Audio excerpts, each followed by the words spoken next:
Good morning, everybody. Today we are going to be doing something that I haven't done in a couple of times, which is basically to do a live stream. This is something that people have asked me to do. I see there's a couple of people joining. I would like to please let me know in the chat section, in the comment section, if you can hear me. That's the first thing because I haven't done a live stream in some time. So please do let me know if the sound is okay. Can you do a little audio check and leave a comment so that I know that you're listening to this correctly? Okay. I hope that you can hear me. I got everything set up the way I normally do, so I think this should be going all right. Sound is good. Thank you, Pudding Shirt. Good evening, Pudding Shirt. Okay, guys. I want to talk about what has taken place in Venezuela. Okay, the video that I want to do today is going to be broken into. First, I want to share with you what is the actual process of electing the president in Venezuela, which, as Jimmy Carter said, I think it was in 2012, um, it's one of the safest in the world and has become even safer over time. So let us start today's video by watching this particular video from Jimmy Carter, and let's try to compare it to your electoral system in your country. Okay, so let's watch here.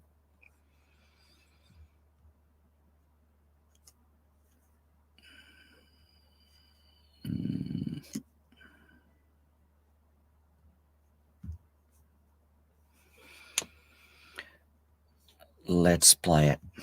They have a very wonderful voting system where you go in and you touch the screen and vote the way you want to, and instantly that touch screen result is recorded and can be transmitted electronically into the central counting headquarters, but it also prints out a paper ballot. And when you get through voting, you can not only have voted electronically, but you can look at the paper ballot and make sure that's the way that you wanted to vote. Then you put the paper ballot in a box, and you can go back and check the results later on if there's any doubt about it. As a matter of fact, of the 92 elections that we've monitored, I would say that the election process in Venezuela is the best in the world. All right. So, guys, that's Jimmy Carter telling us about the electoral system and how it actually works the day of the election. Every system, any system, can be tampered with. Even the best bicycle in the world is rendered just useless if you throw a wrench in the spokes. And that's what we're going to talk about today. So, first of all, allow me to introduce myself to some of the people who are out there watching this video for the first time. My name is Fernando Munoz. I'm from Colombia, and I have been living in China since the year 2001. If you like content about China from people in China with quite a lot of experience, and make sure to subscribe to this channel. Now, let's get on with today's video.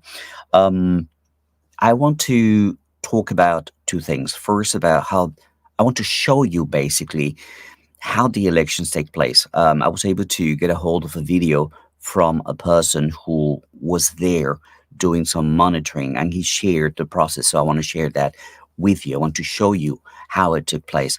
But I also, the second part of the video is going to be to discuss the political and the historical context of exploitation by Western nations in Latin American countries like Venezuela and like my own Colombia. This exploitation is basically plutocracy. It's either plutocracy or sanctions. It's just one or the other. And well, we're going to talk about both, and I'm going to show you evidence of both. So this is basically what has led Venezuela to this week, where both president candidates are claiming victory, just like it took place in the United States in 2020, if you remember. However, the difference is that there's plenty of interference that is so obvious that it wants to. Every time I see something on X posted by Elon Musk, I want to punch my screen. But there'll be more on that later, and for the things that he has posted that are funnily enough, been debunked by his community notes. So later on, we're going to talk about that. Um, the first thing that I want to say, as the thumbnail showed you, is that I am not particularly a big fan of Maduro. Okay, but that doesn't stop me from sharing this information because I think that people need context as to what we're seeing on social media and mainstream media about the elections these days.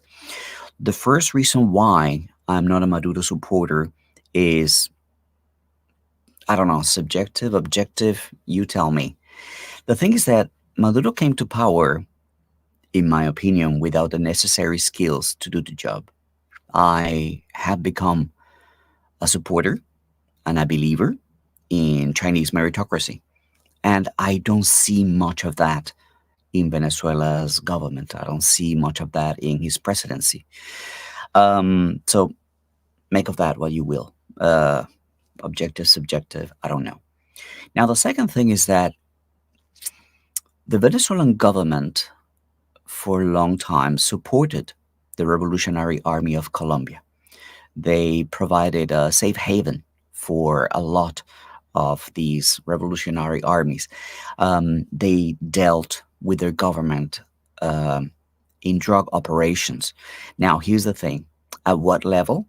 I don't know. I'm not here to say that, oh, Maduro was in on some of these deals, but those deals did happen. And those deals went on to finance killings, bombings, terrorism in general in my country. So, okay, here's what I can say. The best way to put it, some people in power in Venezuela have blood in their hands, and that's Colombian blood. So, that's where I'm coming from. Now, for a while now, we have not had a serious terrorism issue in my country.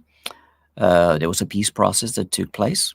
Our current president used to be a member of one of these revolutionary armies, the M19. But yeah, things change. And in terms of drug trafficking, things took off. People just left and went to Mexico, where the situation is now a lot more serious than it is in Colombia and in Venezuela.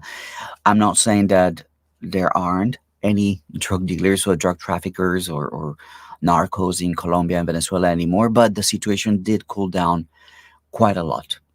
Far from perfect, but it did cool down. So that's where I start. Okay, that's my position on Maduro. Not a fan of him. I'm not a fan of the corruption that the government was characterized by. A corruption that was unable to extricate the government from um, these issues at the border with Colombia. But now, let us get on to the elections, okay? The National Electoral Council, or CNE for their acronym in Spanish, has already announced Nicolas Maduro as the winner. Well, American media, Colombian media, Latin American media, political leaders, all of these people with ties to American interests like Javier Milei and so others, even some people in Colombia, they insist that there was election fraud. And here's the thing, at this moment, all I can say, or can anybody can say with 100% certainty, is that it is going to be impossible to know who won and who lost, because one of the pieces of the corroboration process, the corroboration mechanism, has been tampered with. And we're going to talk about that in a second. But it's um, without a doubt, the results are tainted, and there is no way now to confirm the result one way or another. So when Maduro says I won, and when the opposition says, oh, we won, we'll never know. And that leads us to a very dangerous situation at the moment. So let's continue watching. Let's continue talking about this to understand why we're seeing these things in social media. So let us begin with this short video from a young Colombian guy who is part of more than 900 international observers. I'm going to play it for you. I'm going to mute it, but I'll tell you what he says because it's in Spanish, okay? Let me go here. Mhm. Let me see if I can mute it. Okay.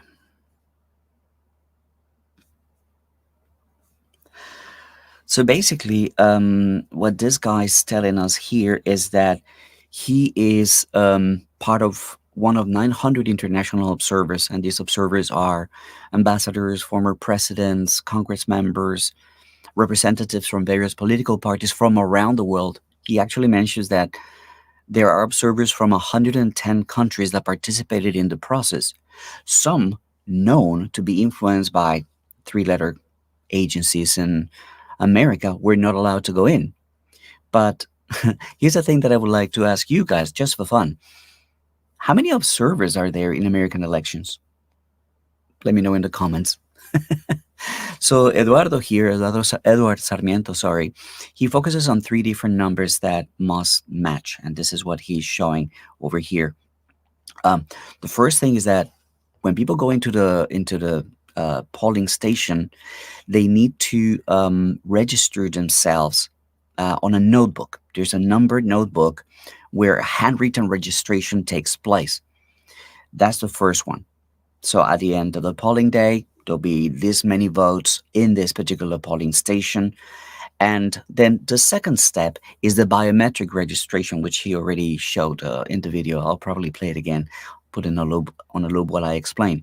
That biometric registration is a fingerprint. Basically, it IDs the citizen and tells us, oh, this person can vote. So it creates an entry at the polling booth computer. So now the voter can cast a vote on that computer. He just clicks on the screen and chooses who he wants to cast his vote for. And that computer then prints a voting record that the citizen can double check as being the correct one. He chose Maduro and the paper says Maduro. And then with that, he proceeds to place it inside a ballot box. The thing is, all these three numbers have to match. But there's a certain sequence to how they need to match. There's something else that is interesting. When they are going to, they're going through the process. Let me play it again. Let me play it again while I explain this to you. Okay. So while they're going through all this process, there are people there, witnesses that are reporting on what is taking place. So these guys, this 900 plus observers went to different polling stations to see that everything was going natural, and through the day everything went okay. Now here's the thing, what happens when those numbers don't match? The election can be contested. It makes no sense to certify the election if those numbers don't match. Does that make sense? So here's the problem. When ballot boxes are stolen by whichever side you want to accuse of stealing them. People say, ah, these are Maduro's people stealing boxes. Oh, these are the opposition stealing boxes. Regardless, the fact and the reality is that now you will never know because the numbers will not match. That notebook and the computer and the boxes, they will not match. Out of three opportunities that you have to confirm and ratify a result, now you've lost one. Now people say, okay, what if you just invalidate the votes in that entire polling station where the boxes were stolen? That's not okay, because then you're infringing on the rights to vote of some people, the people who deposited their vote in that ballot box. So that's not a possibility. So again, as he keeps on telling us, this guy Edward, he's from Colombia. Um, the polling station witnesses kept reporting about things being normal. Reports of the normalcy of the proceedings just kept going through the day. You could see it in different social media until the closing of the polling. That's when everything went south. Um, Let me show you another video right here. Give me 1 second.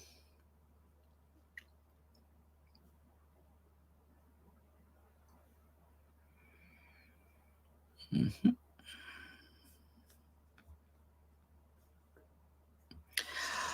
All right, so in this video here, let me see if I can make it bigger so that you can see it better.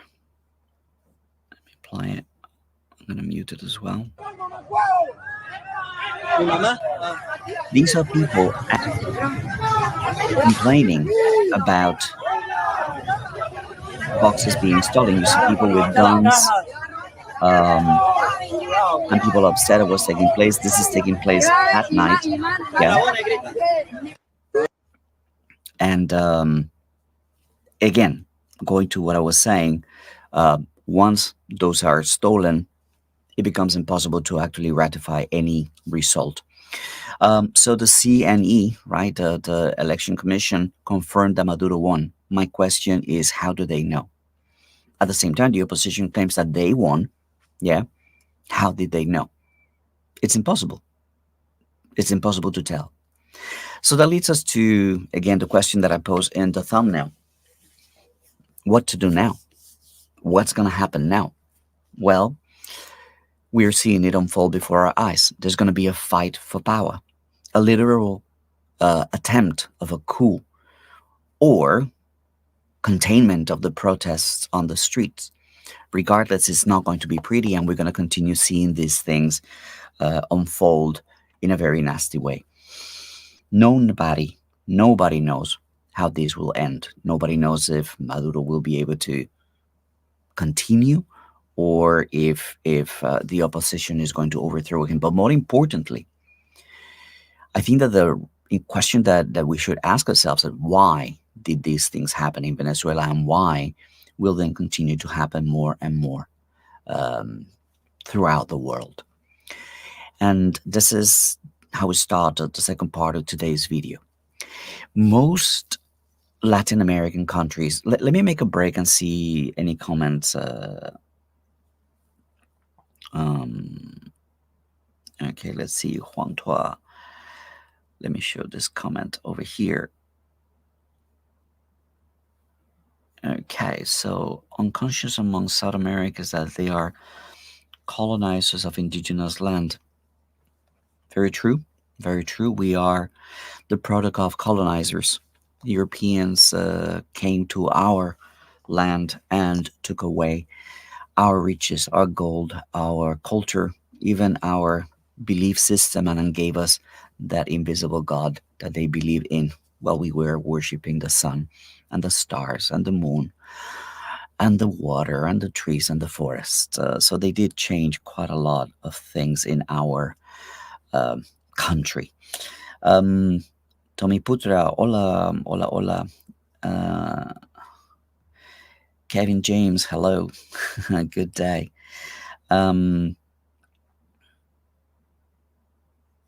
Okay, so Putin, you're saying that you're not buying this and I don't like what I am doing?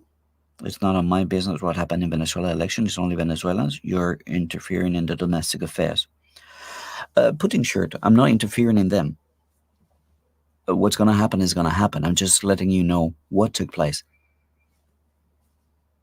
If you have a problem with that, then it's a you problem. Ballot boxes were stolen. And now you cannot know. You cannot argue with that fact, Putin shirt. Now, here's another thing. Well, ballot boxes were stolen. There were videos on social media of people saying that, ballot boxes were stolen, when they were actually stealing air conditioners. Okay? So I'm going to grant you that. This is all misinformation. And I think that Putin, you keep on watching today's video and you'll understand that I'm upset at what America is doing, and misinformation is part of what they're doing. Okay, so let me continue explaining the whole situation and why these things are actually taking place.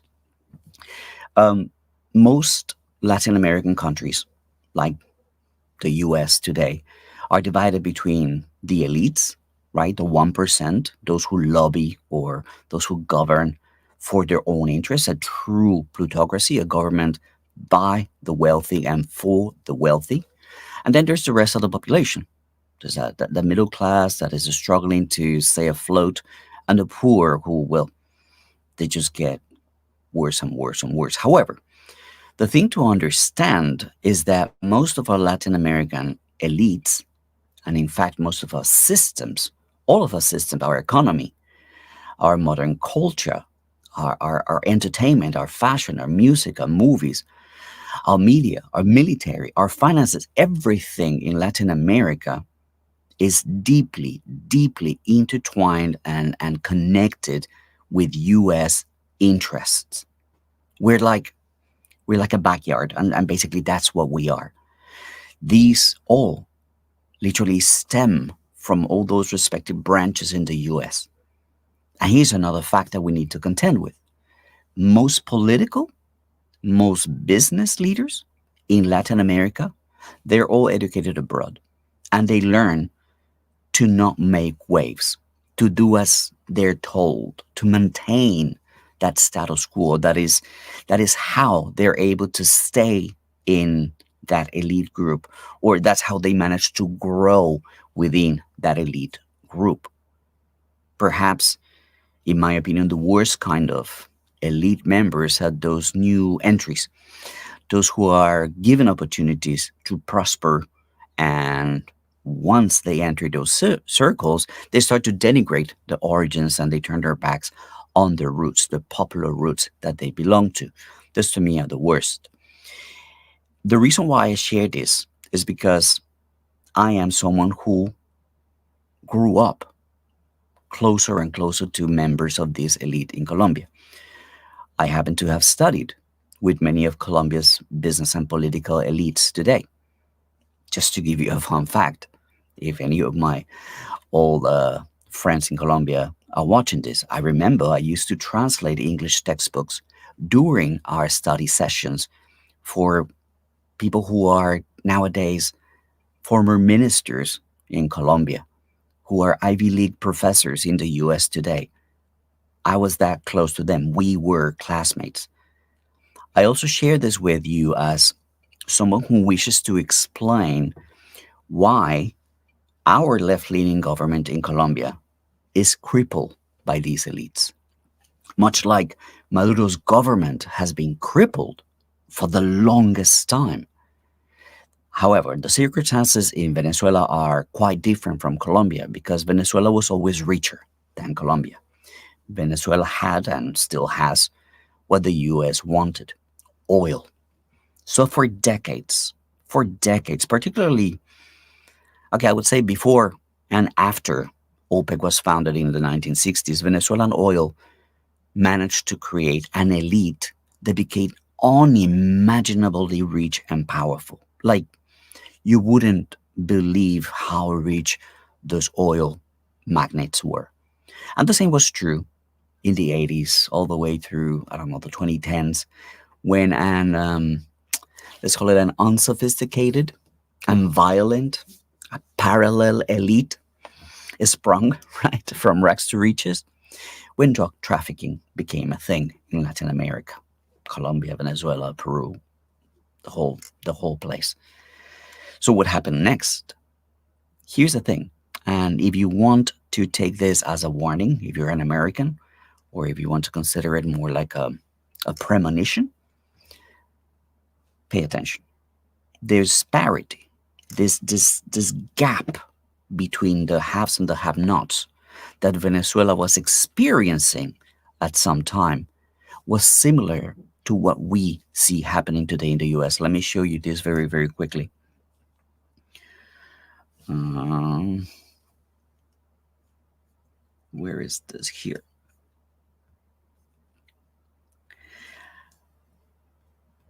I want you to take a look at this picture. This is the price of oil and the main source of income for Venezuela exports, right? Through the years. Let me make it a little bit bigger so that we can see here. So you can see this huge increase of income and riches for Venezuela. This is what I'm talking about right here. This is the disparity. These are the people becoming billionaires while people were struggling to make ends meet at the bottom. That's what I'm talking about. This is when Chavez came to power. Why? Why did Chavez come to power? Basically,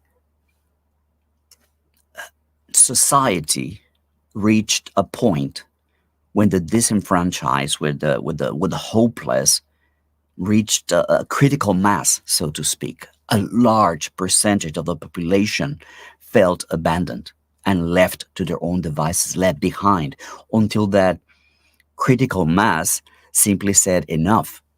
Enough of American and British companies taking our resources, enough of the imperialism, enough of the corruption and bureaucracy, enough of all of this.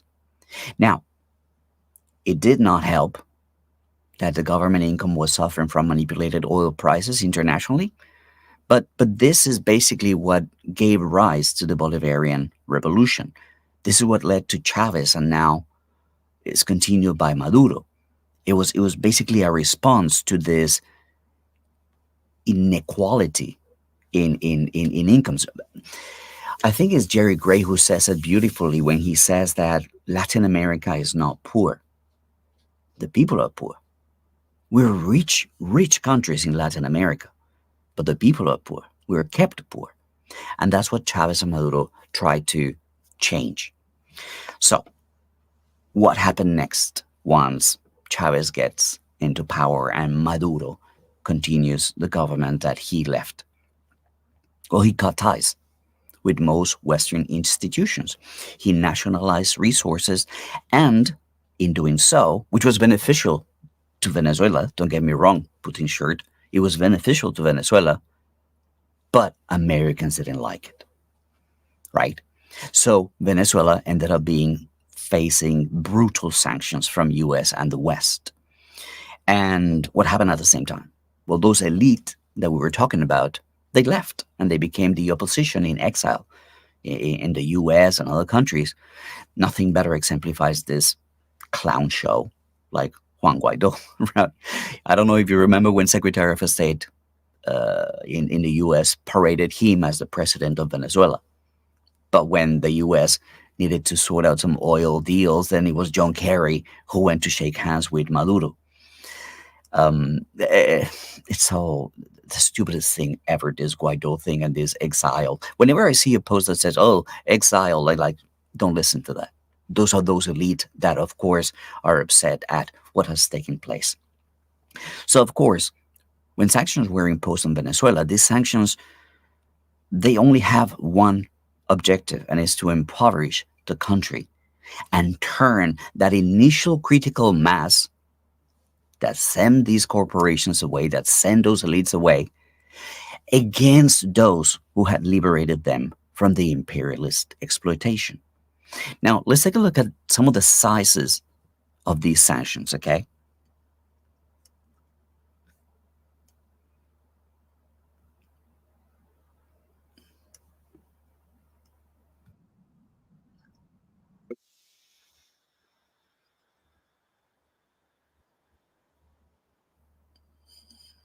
Okay, let's share this one. Here we go.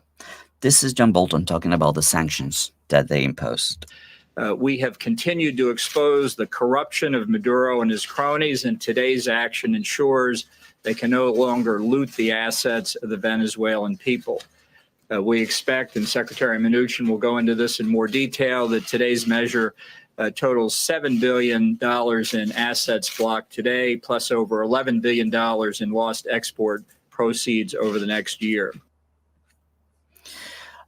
This is just one case of sanctions. There's more. Check this one out. This is Elliot Abrams. Check this one out. You know what I hate about this guy? He actually laughs as he says these things. Listen.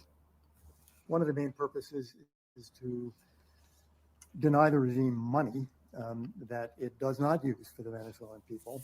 Some of it ends up in foreign banks, and much of it is used simply to keep the regime in power.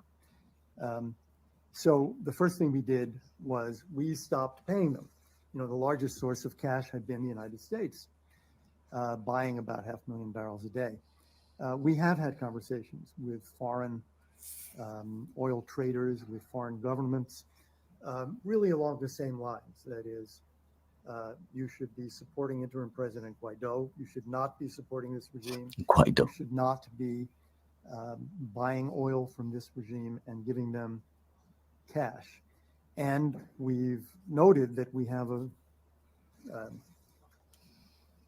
wide, broad net with our sanctions. And so we've warned people, be careful not to get caught in that net by activities that you may think don't come into it, but actually are caught by it. So we. So here's the thing.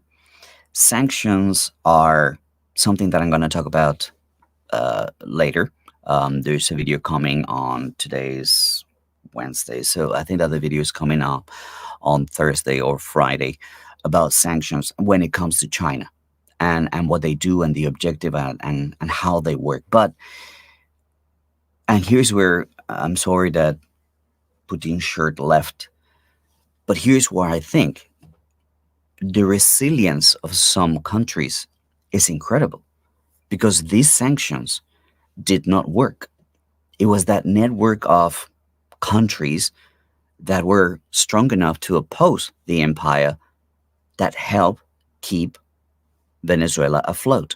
I've seen videos and reports from Jackson Hinkle, from I forgot Leopold. There's other journalists that are there actually showing from the ground, kind of like what we do here in China, what is taking place. So they show like supermarkets that are open.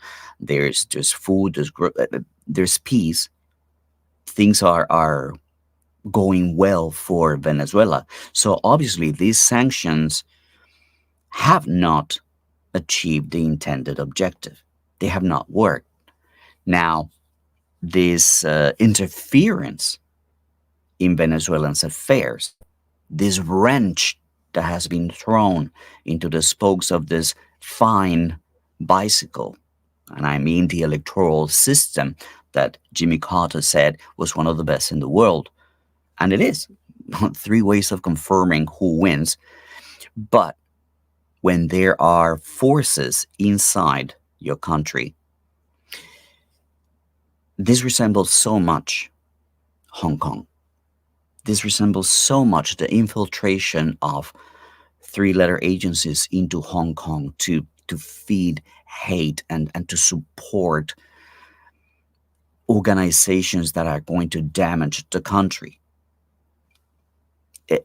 It has exactly the same thing. So there's a spots of, they burned a hospital, they burned cars, they start just creating chaos so as to draw attention towards the situation and maybe get support for an intervention from sending troops or whatever. But we've talked about this before. America's spread too thin. They don't have the capacity to go and do that. But still, the disruption is what matters. The disruption is what they aim at accomplishing. And it's all over the media and is going to continue isolating Venezuela because it's in every news desk around the world. Maduro declared himself the president, but nobody goes for that context. Why? Because ballot boxes were stolen. Who stole them? Doesn't matter. You cannot ratify the elections. You have to do a do-over. Do it again, or who knows. So the truth is, Venezuela has come a very long way from all those years of scarcity in the country. In Colombia, we used to have millions of Venezuelans cross the border into our country to find work because Venezuelan economy was crippled by these sanctions. It was closed off from markets and the globe, and this is what they intend to do again.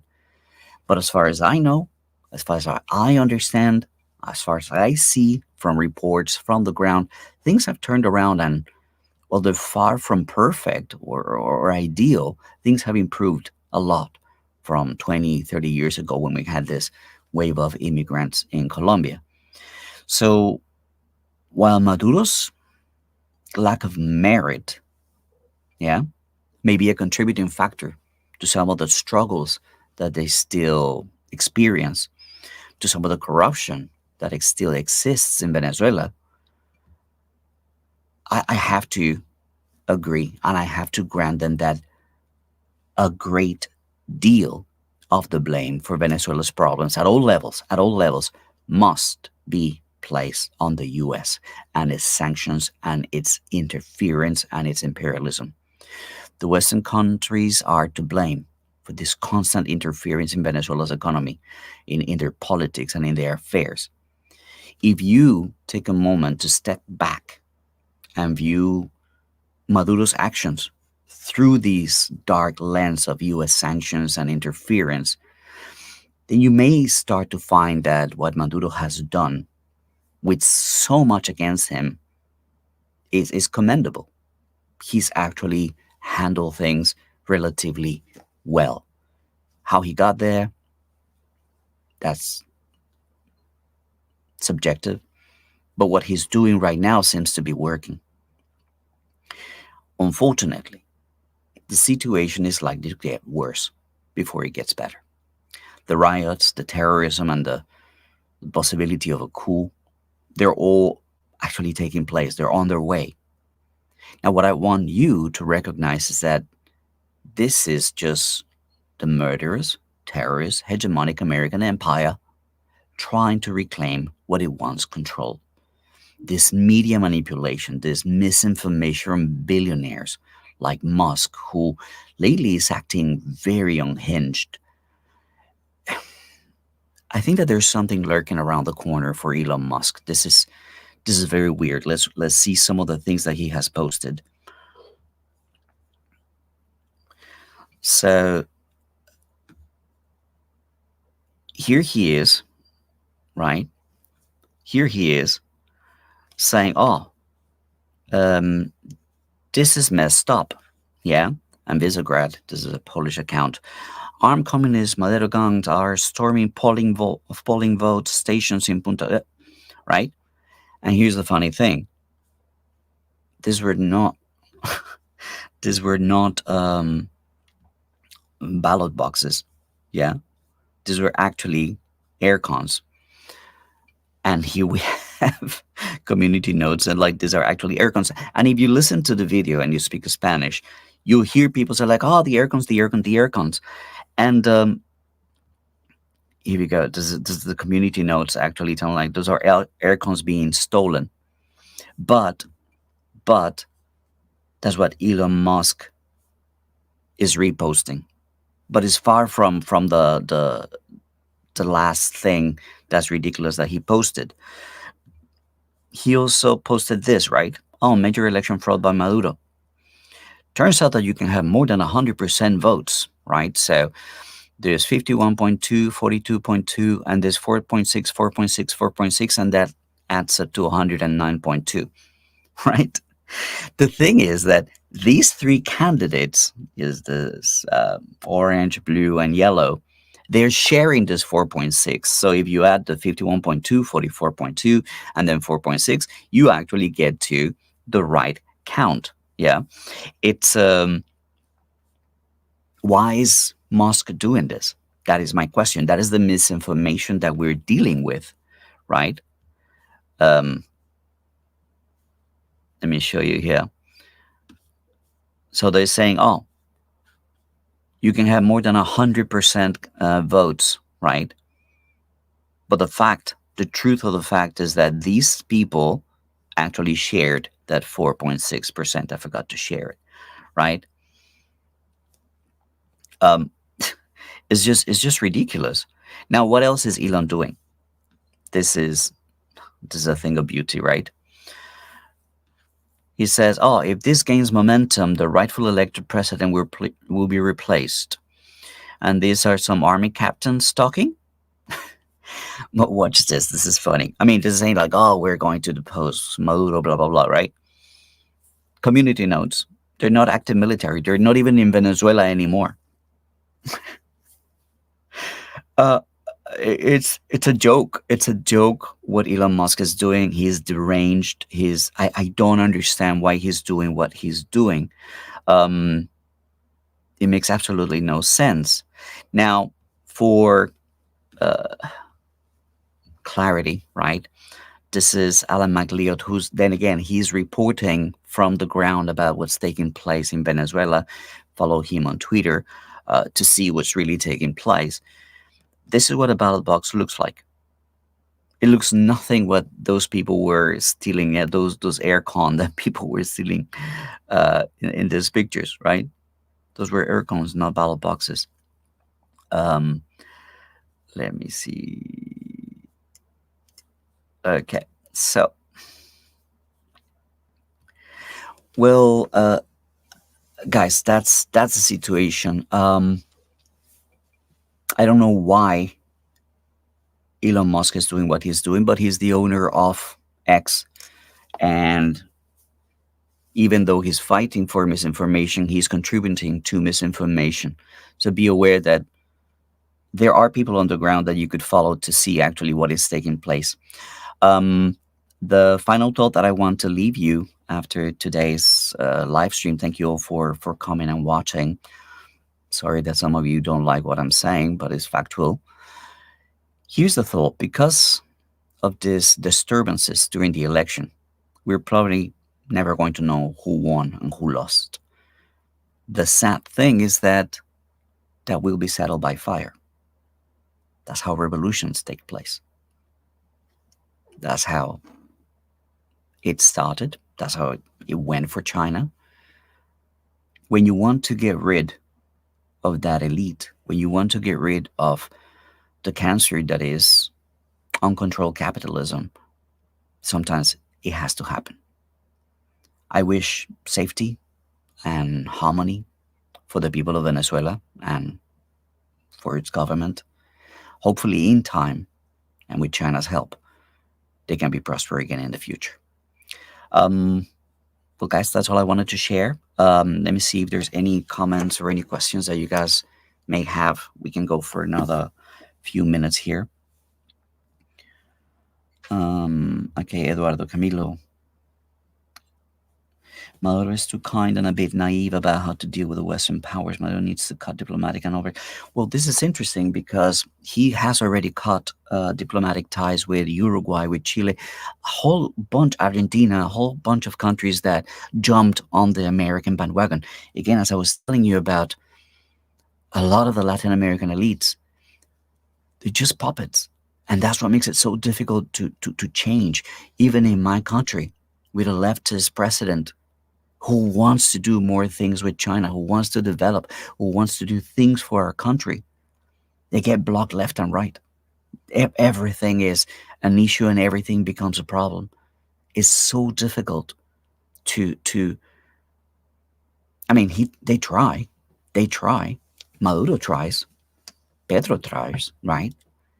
But the opposition is just too many interests invested in this. Thank you, Eduardo.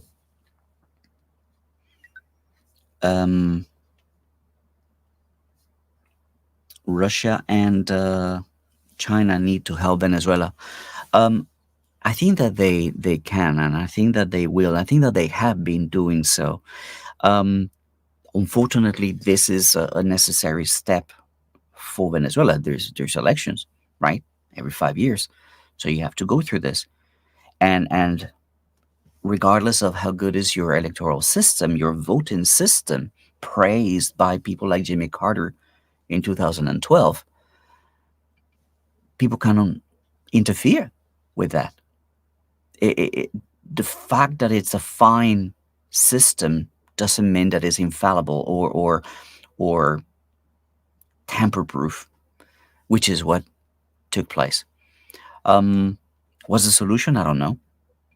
I don't know if the solution is not having elections. Zelensky decided not to have elections. Seems to be okay for America. They're still sending them billions, right? So yeah, it's a strange thing to deal with when it comes to wanting to be included in the global economy. China and Russia will continue. And as long as there's a support system, and as long as the other system is strong enough, and I'm talking about BRI, BRICS, the global south that is joining China, Russia, Brazil, India, etc., Saudi Arabia, Malaysia just asked to join, then there will be an alternative for these sanctioned countries. There will be an alternative for Cuba. There will be an alternative for North Korea. There will be an alternative for Venezuela. There will be an alternative for so many countries that are unfairly put under the thumb of this imperial power. This election thing it's a painful thing that they have to go through, because we all know it's so easy to discredit.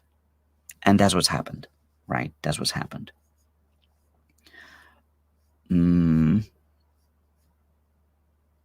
Okay, let's see, Richard. When OPEC threw the wrench into the works in the 70s, did Venezuela stabilize the dollar over? That's an interesting question. The dollarization of Venezuela's economy has always existed. I mean, for example, even today, if you go to Venezuela, there is a black market of US dollars, and you can buy pretty much everything and anything with US dollars, because that's what people prefer to deal with. It's a sad situation, and these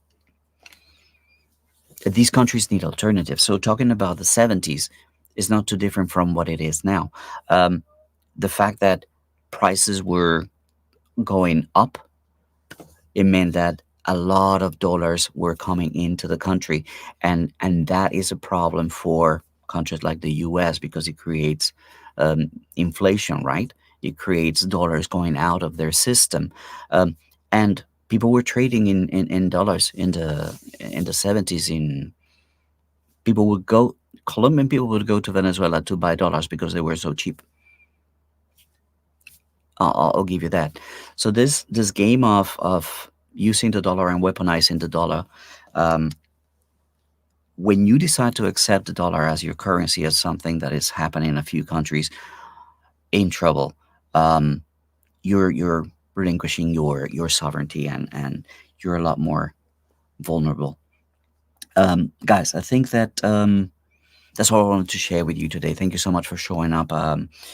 If there's interested, I'll probably make a few more live streams, a little bit harder to execute, basically, because I'm just a one-man band. But yeah, there's plenty more videos. I'm back on a daily schedule, making videos. Tomorrow is going to be a video about Russia and the security architecture that they're proposing for ASEAN. Great video. Make sure to subscribe to see that one tomorrow. And if I am lucky, I'm waiting to interview someone who's going to talk to me about sanctions in Iraq, and some of the hideous things that America has done to Iraq and continues to do to Iraq. So hopefully that's going to come on Friday. That's it for today, guys. Thank you so much for watching, and well, until I see you again, take it easy and bye for now. Signing off.